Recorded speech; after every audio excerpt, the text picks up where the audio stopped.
Assalamualaikum warahmatullahi wabarakatuh. Pertama-tama, marilah kita panjatkan puja dan puji syukur kehadirat Allah Subhanahu wa Ta'ala, karena berkat rahmat serta hidayahnya kita semua dapat berkumpul dalam keadaan sehat walafiat. Tak lupa salawat serta salam semoga tetap tercurahkan kepada junjungan kita Nabi besar Muhammad Shallallahu Alaihi Wasallam, karena telah menuntun kita dari jalan yang gelap gulita menuju jalan yang terang benderang, yakni agama Islam. Di sini saya akan mempresentasikan hasil presentasi kami dengan tema etika bisnis dalam berbagai perspektif. Sebelumnya, izinkan kami untuk memperkenalkan diri. Saya Yusrat Diana, NIM 210301273 sebagai moderator sekaligus membaca materi. Perkenalkan, nama saya Tiara Adinata, NIM 210301217 sebagai pemateri.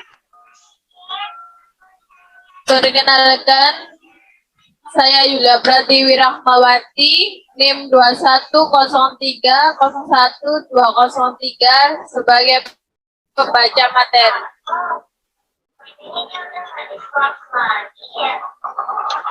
Oke, baik. Selanjutnya,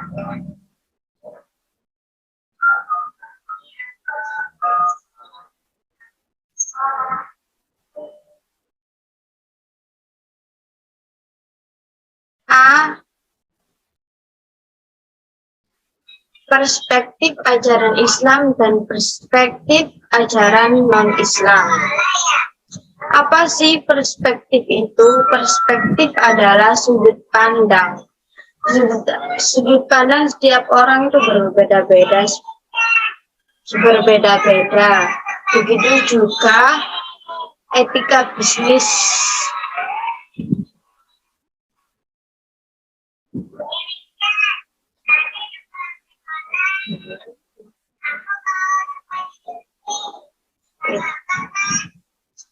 Kedua perspektif tersebut akan menyoroti 3 sistem pendekatan, yaitu yang pertama ada sistem etika teologi.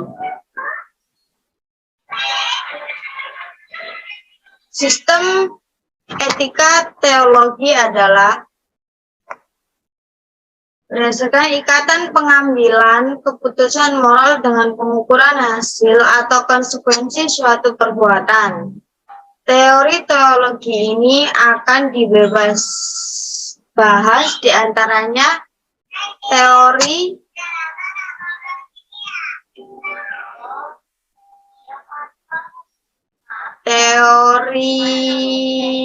yang dikembangkan oleh Jeremy Bentham dan John Stuart Mill, bahwa etika teologi mendasarkan pada konsep utility yang kemudian disebut utilitarianisme, dan teori keadilan distribusi atau keadilan yang berdasarkan pada konsep fairness yang dikembangkan oleh John Rawls. Yang kedua ada sistem etika deontologi. Apa sih sistem etika deontologi itu? Sistem etika deontologi yaitu menentukan etika dari suatu perbuatan berdasarkan aturan atau prinsip yang mengatur proses pengambilan keputusan. Bahasanya antara lain yang dikembangkan oleh Immanuel Kant dan teori virtue. Yang ketiga ada teori hibrid. Teori hibrid merupakan kombinasi atau sesuatu yang berlainan dari teori teologi dan deontologi. Bahasan akan difokuskan antara lain teori kebebasan individu yang dikembangkan oleh Robert Nozick, etika egoisme dan etika egoisme baru, teori relativisme, teori hak, dan teori eksistensi. Yang B ada perspektif dari ajaran Islam, yaitu sudut pandang dari ajaran Islam. Yang pertama ada dasar falsafah etika dalam Islam. Etika bisnis merupakan seperangkat nilai tentang baik, buruk, benar, dan salah dalam dunia bisnis berdasarkan pada prinsip moralitas. Ada beberapa hal yang dapat dikemukakan, yaitu yang pertama ada menanamkan kesadaran akan adanya dimensi etis dalam bisnis. Yang kedua ada memperkenalkan argumentasi atau pendapat moral di bidang ekonomi dan bisnis serta cara penyusunannya. Yang ketiga ada membantu untuk menentukan sikap moral yang tepat dalam menjalankan profesi.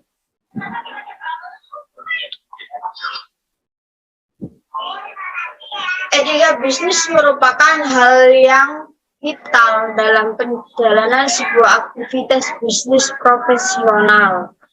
Sebagaimana diungkapkan oleh Dr. Syahata, bahwa etika bisnis mempunyai fungsi substansial membekali para pelaku bisnis beberapa hal sebagai berikut, diantaranya: satu ada membangun kode etik Islam yang mengatur, mengembangkan, dan menancapkan metode berbisnis dalam kerangka ajaran Islam. Islam itu kan ada aturannya ya, sama dengan bisnis juga. Dan itu diterapkan dalam bisnis, dalam kehidupan sehari-hari. Yang kedua ada kode etik Islam. Dapat menjadi dasar hukum dalam menetapkan tanggung jawab pelaku bisnis, terutama bagi diri mereka sendiri. Yang ketiga ada kode etik Perspi, sebagai dokumen hukum yang dapat menyelesaikan persoalan yang muncul pada harus diserahkan kepada pihak peradilan. Berbagai teori dasar falsafah etika dalam Islam. Etika bersama dengan agama berkaitan erat dengan manusia, tentang upaya pengaturan kehidupan dan perilakunya. Islam meletakkan teks suci sebagai dasar kebenaran, sedangkan filsafat Barat meletakkan akal sebagai dasar. Substansi dengan kemahakuasaan Tuhan, tanggung jawab manusia, dan keadilan Tuhan, dan realitas keadilannya di hari kemudian. Berbagai teori etika Barat dapat dilihat dari sudut pandang Islam sebagai berikut, diantaranya: satu ada teologi utilitarian dalam Islam, yaitu hak individu dan kelompok penting, dan pertanggungjawaban atau adalah perseorangan. Yang kedua ada distributive justice dalam Islam, hak orang miskin berada pada harta orang kaya. Yang ketiga, deontologi dalam Islam, yaitu niat baik tidak dapat mengubah yang haram jadi halal, tidak boleh mengharamkan yang halal tidak boleh, atau sebaliknya. S4 ada external law dalam Islam. Allah mewajibkan manusia untuk mempelajari wahyu dan ciptaannya. Kemudian ada etika skriptual. Etika skriptual dapat diartikan sebagai sebuah etika yang berangkat dari interpretasi yang melibatkan aktivitas intelektual yang serius dan sungguh-sungguh terhadap Allah, terhadap nas Al-Quran dan sunnah Nabi sebagai etika utama. Al-Quran dipandang mencakup 3 hal utama, yaitu hakikat benar dan salah, keadilan dan kekuasaan Tuhan, dan kebebasan dan tanggung jawab sumber. 1. Al-Quran dan topik analisis, yaitu teks dan interpretasinya, kebaikan dan kebenaran, keadilan Tuhan dan tanggung jawab.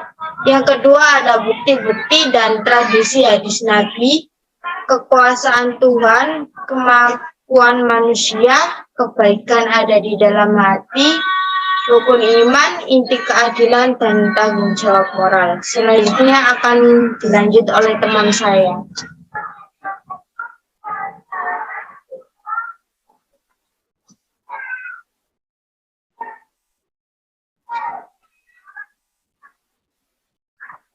Oke, selanjutnya teori etika teologis.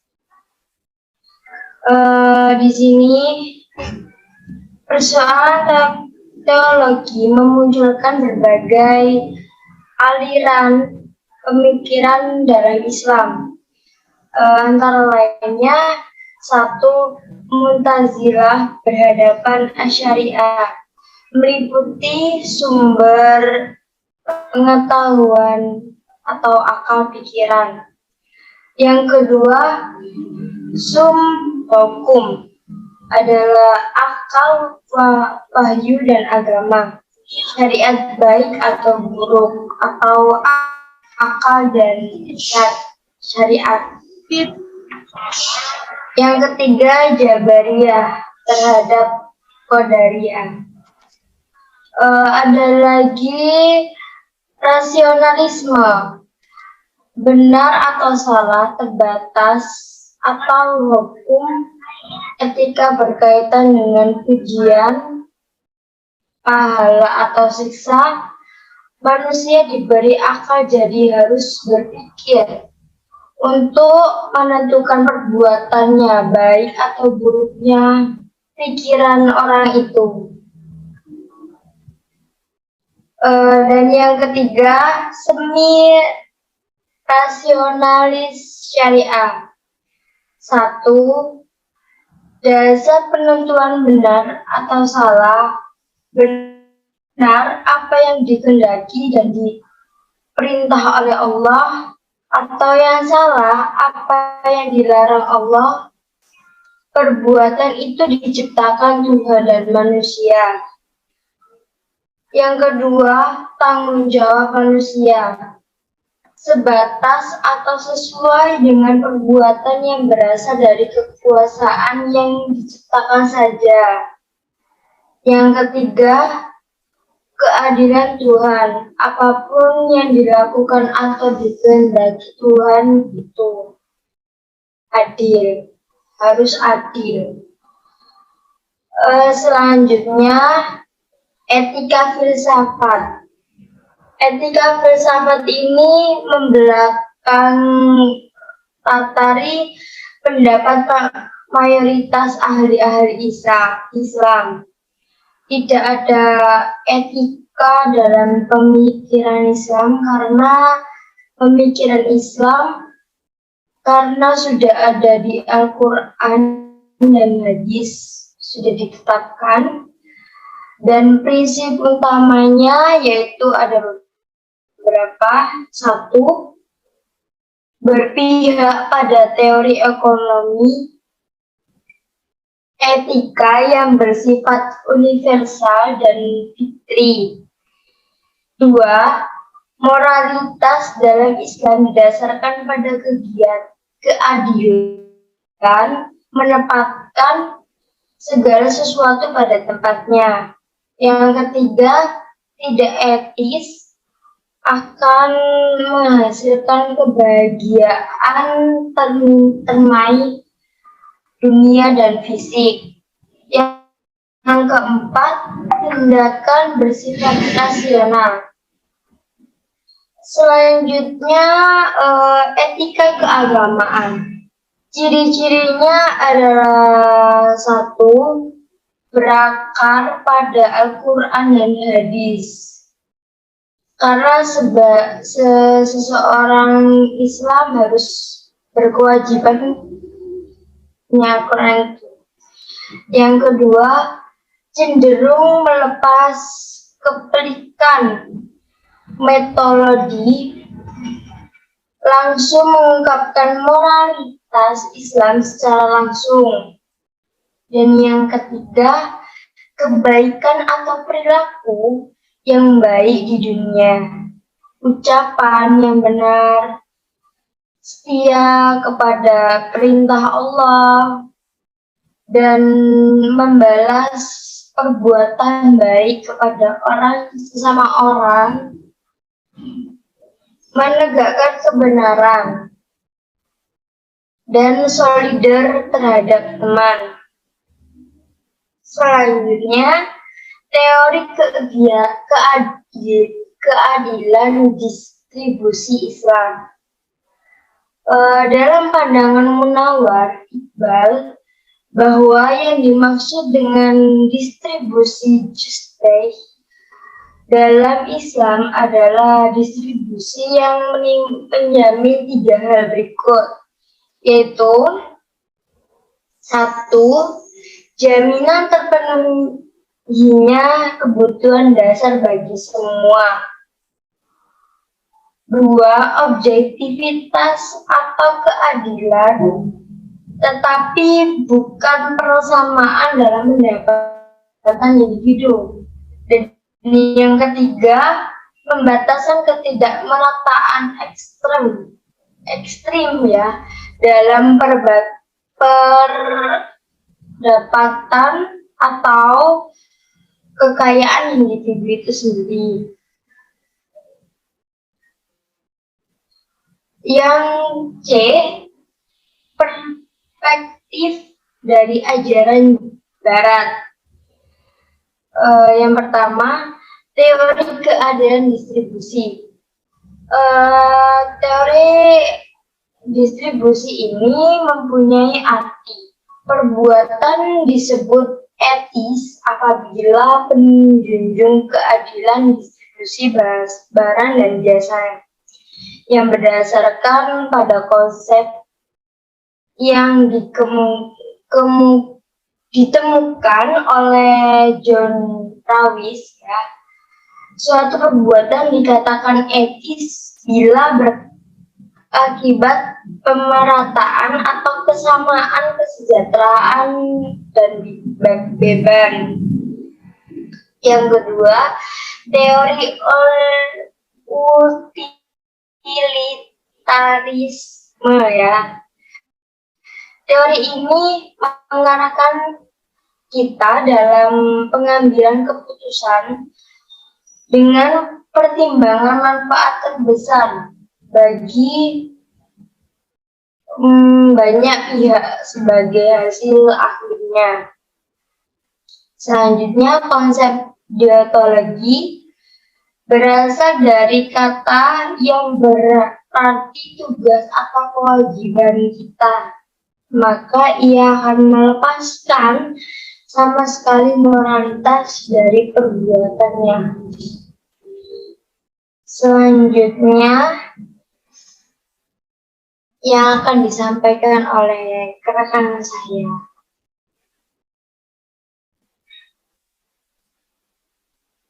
Teori keutamaan.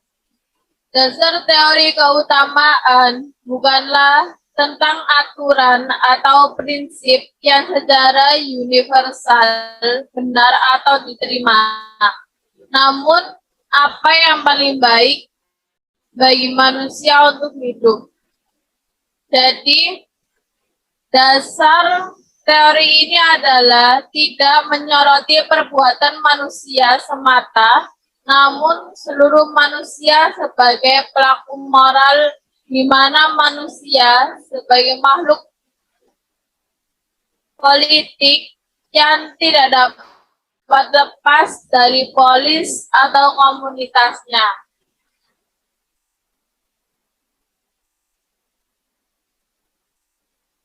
Seseorang memandangnya melalui sikap dan akhlak seseorang, yaitu seperti adil, jujur, dan murah hati. Selanjutnya, teori hukum abadi. Teori ini merupakan perbuatan etis yang didasarkan ajaran kitab suci dan alam. Namun, terdapat permasalahan yang timbul karena kemudian agama menganjurkan meninggalkan keduniawian dengan meditasi untuk menjadi orang yang sempurna. Selanjutnya, teori personal libertarianis.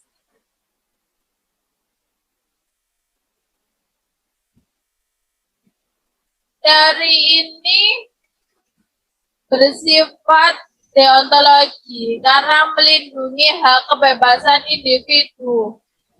Dan teori ini terpercaya bahwa kualitas akan tumbuh subur dan maksimalisasi kebebasan individu. Di mana teori personal libertarianisme ini memiliki perbuatan etikal yang diukur bukan dengan keadilan distribusi kekayaan, namun dengan keadilan atau kesamaan kesempatan bagi semua terhadap pilihan-pilihan yang ada untuk kemakmuran mereka. Teori ini juga bersifat teleologi karena teori ini melihat dari hasil apakah kebebasan telah dibatasi atau tidak. Selanjutnya, teori etikal egoisme. Dalam teori ini, maksimalisasi kepentingan individu dilakukan sesuai keinginan individu yang bersangkutan. Kepentingan bukanlah harus tentang barang, kekayaan. Kepentingan tersebut bisa berupa ketenaran, keluarga bahagia, pekerjaan yang baik, atau apapun yang dianggap penting oleh pengambil keputusan. Selanjutnya, teori eksistensialisme. Teori eksistensialisme yaitu standar perilaku yang tidak dapat dirasionalisasikan eksistensi mendalui esensi. Jadi tidak ada perbuatan yang benar-benar salah atau benar-benar benar. Setiap orang dapat memilih prinsip etika yang disukai karena manusia adalah apa yang ia inginkan dirinya menjadi. Seperti ia atau manusia itu menentukan siapa dia atau esensi dirinya sendiri. Karena setiap orang adalah makhluk bebas yang bertanggung jawab atas moral yang berada pada setiap individu dengan caranya sendiri-sendiri. Selanjutnya, teori relativisme. Teori ini adalah bahwa tidak ada kriteria universal untuk menentukan perbuatan etis. Setiap individu menggunakan kriterianya masing-masing dan berbeda setiap budaya atau negara. Teori ini juga bersifat relatif, karena teori ini tergantung dengan situasi